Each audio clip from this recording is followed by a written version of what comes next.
So yun na mga katakay, may biyahe na tayo.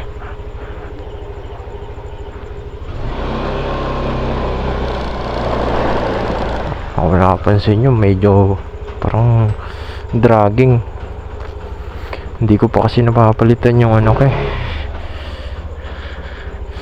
yung anong tawag dito,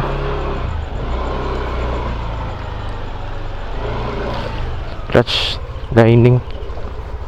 Pudpud na rin kasi yun, kailangan ng palitan.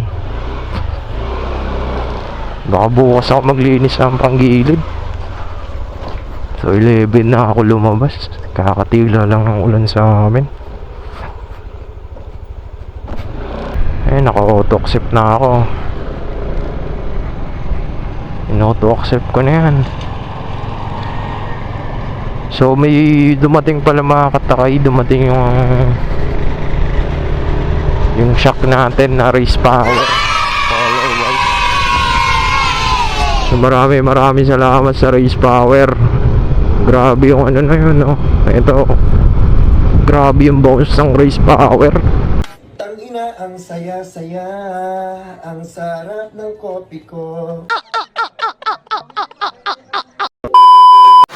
So yun na nga mga katakay, konting update tayo. Hindi pa ako nakakalayo, bumuhos yung malakas na ulan. Dito pa ako ngayon sa may Kawit.